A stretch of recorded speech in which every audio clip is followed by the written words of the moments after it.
Hello, my name is Reverend Dr. May Elise Cannon. Today is Tuesday, September 2nd, 2025, day 697. So it's October 7th of 2023. Some updates from the last 24 hours. I'm currently in Denver, Colorado, on my way back to Washington, D.C. So these updates are mostly from the news, some from our direct relationships. But in Gaza, there was a resolution passed Sunday by the Genocide Scholars, an international leading association of genocide scholars, that said Israel is committing genocide in Gaza. I talked about this a little bit over the weekend. The International Association of Genocide Scholars resolution declares that Israel's policies and conduct in Gaza meet the legal definition of genocide contained in the UN Convention for the Prevention and Punishment of the Crime of Genocide. It constitutes war crimes and crimes against humanity as defined in the international humanitarian law and the International Criminal Court's Rome Statute. According to BBC News, out of this organization's 500 international members, 28% took part in the vote, and 86% of those who voted supported the resolution. There's a prospectus with a proposal for a post-war plan for Gaza that's circulating within the Trump administration. It envisions a temporary relocation of all of Gaza's 2 million people. This would be considered a voluntary departure, the Washington Post reported, under the proposal that was developed by the same people who created and set in motion the U.S. and Israeli-backed Gaza Humanitarian Aid Foundation. It says Gaza should be turned into a United States administered trusteeship for 10 years, during which it would be transformed into a tourism resort and a high-tech manufacturing and technology hub. This is beyond catastrophic. I mean, it's like we've gone back 100 years, literally. Let's just start a British mandate. I mean, we might as well. Look how good that turned out. Israel is set to pause airdrops of aid over Gaza City and to reduce the entry of relief trucks in the area because they have not yet begun their major offensive. The Israeli military already announced it's ending a policy of pausing military operations in order to facilitate the delivery of aid, describing the area as a dangerous combat zone. So it's just the way that the news is being reported and the stories that we're hearing from people that we know and trust on the ground, many of them Christian development workers, etc. What you hear in the news and what's happening on the ground, there is such a disconnect. So I read these types of things and it's so incredibly frustrating. The International Committee of the Red Cross denounced Israel's instructions for the city's residents to evacuate, saying it's impossible that a mass evacuation of Gaza City could ever be done in a way that is safe and dignified.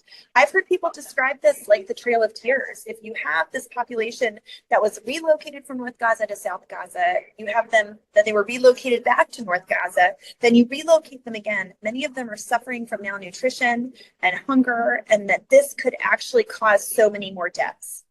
In Israel, the defense minister Katz on Saturday congratulated the Israeli Defense Forces and the security agency Shin Bet for allegedly killing Abu Obaida, the spokesperson for the Hamas armed wing, but Hamas has not yet confirmed his death.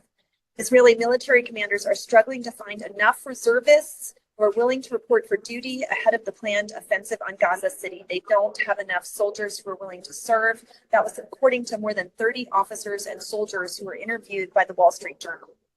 In other Middle East updates, the Iran-backed Houthi rebels have vowed to respond to an Israeli airstrike that, according to officials, killed their prime minister. I talked about him over the weekend. He's not recognized by most international governments, Ahmad al-Rahawi, and several of his colleagues. That attack happened last week. Houthi militants on Sunday stormed the offices of the UN World Food Program and UNICEF in the Yemeni capital of Sana'a, detaining a staff person and several UNICEF employees, the agency said. The UN Special Envoy for Yemen, Hans Grundberg, said he strongly condemns the detentions of at least 11 UN personnel and rebels' forced entry into the UN premises.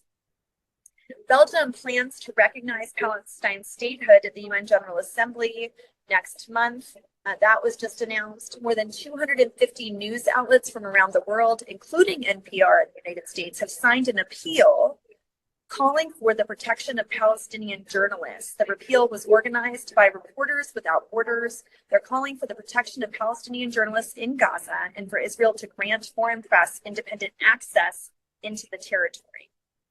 the U.S. has said they are not going to issue visas to Palestinian officials to prevent them from attending the UN General Assembly that's happening this month. That includes officials of the Palestinian Authority, the Palestine Liberation Organization, the PA and the PLO, respectively. The office of the PA and the PLO's leader, Mahmoud Abbas, expressed deep regret and astonishment at Secretary of State Rubio's decision. And so that was reported in Palestinian news. The State Department also instructed U.S. diplomats to refuse non-immigrant visas for Palestinian passport holders, regardless of their place of residence, according to an internal cable at the State Department.